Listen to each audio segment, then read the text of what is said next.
میں نے آپ سے کہا تھا میرا اس دعا کے ساتھ ذاتی تعلق ہے۔ اصل میں ہائی اسکول میں مجھے انگلش نہیں آتی تھی، اور جب آتی تھی تو بڑے ہیوی ایکسنٹ کے ساتھ آتی تھی۔ یہاں نیو یارک میں لوگ میرا مذاق اڑاتے تھے تو میں بہت خاموش تھا۔ پھر اس کے بعد کالج میں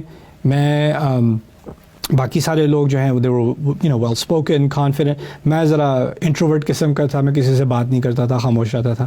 لیکن پھر جب میں نے قرآن پڑھنا شروع کیا اور مجھے اپنے ٹیچر ملے اور ان کے ساتھ میں نے قرآن کا فائدہ اٹھانا شروع کیا، ان سے بہت مستفید ہوا۔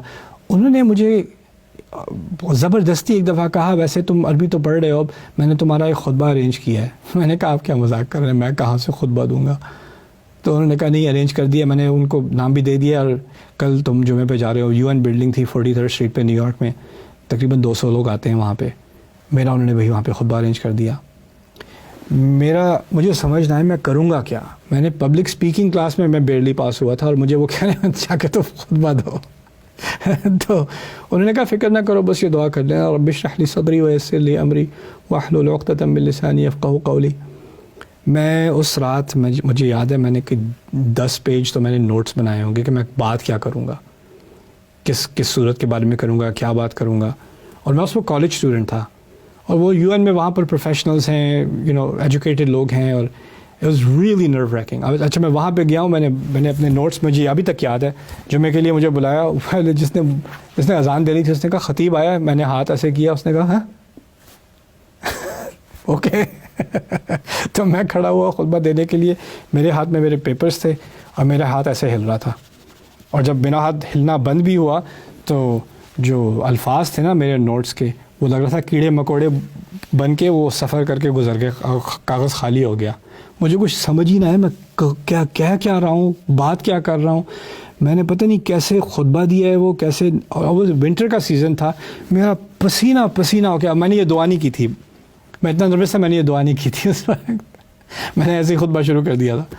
پھر میں نے جب نماز پڑھائی، میں اتنا نروس تھا نماز پڑھاتے وقت کہ میں نے فاتحہ نہیں پڑھی۔ لوگوں نے بیچ میں فاتحہ، مجھے الحمدللہ رب العالمین، اوہ ہو، میں قل هو اللہ سے شروع ہو گیا تھا۔ جب نماز ختم ہوئی ہے تو لوگوں نے لوگ خطیب سے آ کے ہاتھ ملاتے ہیں، مجھے لوگ تعزیت دینے کے لیے آ رہے تھے۔ It's okay next time. پھر میں گیا اپنے ٹیچر کے پاس، ڈاکٹر صاحب کے پاس، میں نے کہا سر یہ کچھ نہ کہہ، دعا کو یاد رکھنا، رب اشرح لی صدری ویسر لی امری واحلل عقدۃ من لسانی یفقہوا قولی۔ اس کے بعد سے نہیں بولا۔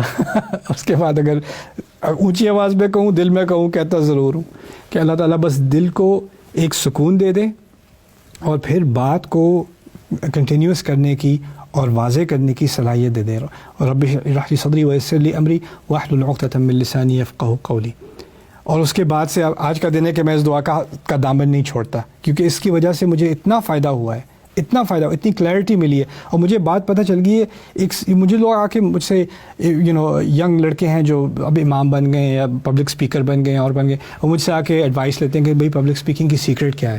میں کہتا ہوں یہ دعا ہے۔ کہتے ہیں ہاں دعا تو مجھے بھی آتی ہے، لیکن واقعی میں سیکرٹ کیا ہے؟ میں کہتا ہوں پتہ ہے کیا ہے، دل اگر اطمینان میں ہونا تو آپ کو کوئی اور بننے کی ضرورت نہیں ہے۔ اگر آپ نے یہ مائک لگایا ہوا ہے، آپ نے کیمرہ آن کیا ہوا ہے، یا آپ سٹیج پہ کھڑے ہو، تو آپ کو کوئی امپریسو چیز بننے کی ضرورت نہیں ہے۔ جیسے آپ ہو ویسے ہی ہو، کیونکہ آپ کا دل ریلیکسڈ ہے، اور آپ کے سامنے صرف ایک مقصد ہے، کسی کو امپریس کرنا نہیں، کسی کو حوالے دینا نہیں۔ آپ کا یہ مقصد نہیں ہے، آپ کا صرف ایک ہی مقصد ہے۔ وہ کیا ہے؟ یفقہوا قولی، کہ وہ میری بات سمجھ جائیں، میری بات گہرائی سے سمجھ جائیں۔ اتنی سی بات۔ اب اگر میں کسی بچے سے بات کر رہا ہوں تو میں نے کیسے بات کرنی ہے کہ میری بات سمجھ جائے؟ کسی بڑے سے بات کر رہا ہوں تو کیسے بات کروں کہ میری بات سمجھ جائے؟ کسی ہم عمر سے بات کر رہا ہوں تو کیسے بات کروں کہ میری بات سمجھ جائے؟ اگر میں کسی ایسے غیر مسلم سے بات کر رہا ہوں جس کا کوئی بیک گراؤنڈ نہیں ہے، تو میں اس سے کیسے بات کروں کہ وہ میری بات سمجھ جائے؟ اگر میں کسی رہبر سے بات کر رہا ہوں، کسی پریسٹ سے بات کر رہا ہوں، کسی ایکیڈیمک سے، پروفیسر سے بات کر رہا ہوں، ہر ایک کا خاطب الناس علی قدر عقولہم، لوگوں سے ان کی عقل، ان کے مرتبے، ان کے سٹیٹس، ان کی سچویشن کے حساب سے بات کیا کرو، موقع محل دیکھ کے بات کیا کرو۔ اور اگر یہ چیزیں سامنے رکھ کے بات کرو گے، اطمینان سے بات کرو گے، بات سمجھ جائیں گے۔ اس کے اندر ہی اتنا پیارا فارمولا ہے، لیکن بات کلیئر کرو، یعنی آپ کے دماغ میں ہے، آپ کو سمجھ ہے آپ نے بات کرنی کیا ہے، کیا چیز ہے جو آپ کسی اور کو سمجھانا چاہ رہے ہو۔ اگر یہ چیز آپ کے سامنے ہے تو پھر یہ آرٹیفیشل چیزیں کرنے کی آپ کو ضرورت نہیں پڑے گی، آپ کو کوئی مزید باہر سے تیاری کرنے کی ضرورت نہیں پڑے گی۔ آپ جو آپ کے دل میں واقعی سنسیئرلی جینوئنلی بات ہے، اللہ آپ کو کلام میں روانی دے دے گا. یہ ہے رب اشرح لی صدری ویسر لی امری واحلل عقدۃ من لسانی یفقہوا قولی. نروسنس ختم ہو جائے گی. اب میرے سامنے 10,000 لوگ کھڑے ہوں یا 10 لوگ کھڑے ہوں یا کوئی بھی نہ کھڑا ہو، فرق نہیں پڑتا. جو بات میں نے کرنی ہے وہ کرنی ہے. جیسے میں بات کسی سے بیٹھے کسی ریسٹورینٹ ٹیبل پہ کر رہا ہوں گا، ویسے ہی میں بات کسی کانفرنس میں کر رہا ہوں گا. اس سے کوئی فرق نہیں پڑے گا، کیونکہ ایک چیز انٹرنلائز ہو چکی ہے کہ رب اشرح لی صدری ویسر لی. رب کو سامنے رکھا ہوا ہے، دل میں اطمینان ہے، دل میں ایک سکون ہے، اور اس نے میرا کام میرے لیے آسان کرنا ہے. میرے سامنے بس ایک چیز ہے کہ وہ میری بات سمجھ جائے. دیکھیں موسیٰ علیہ السلام بھی کیا پیاری بات کرتے ہیں. فرعون کو کنونس کرنے کی بات نہیں کر رہے، وہ مسلمان بنانے کی بات نہیں کر رہے، فتح کرنے کی بات نہیں کر رہے. وہ بس یہ کہہ رہے ہیں میرا مقصد صرف ایک ہی ہے کہ میں ایسی کمیونیکیشن کروں کہ لوگوں کو بات سمجھ جائے. سمجھنے کے بعد وہ مانیں یا نہ مانیں، انکار کریں، لڑائی کریں، وہ جانے، ان کا رب جانے. میرا مشن کیا ہے کہ بات ایسی کی جائے کہ لوگوں کی سمجھ میں آ جائے. اور فقہ کا لفظ یہاں یفقہوا قولی، میرا کلام، میرا قول ان کو گہرائی میں سمجھ میں. فقہ کہتے ہیں الفہم العمیق، گہری فکر، سوچ. یعنی میں ایسی بات کروں جو کسی کو سوچنے پر جو ہے اس کو آمادہ کر دے، اور وہ واقعی میں گہرائیوں میں اتر کر اس بات کو سمجھ سکے اور اس پر غور کر سکے.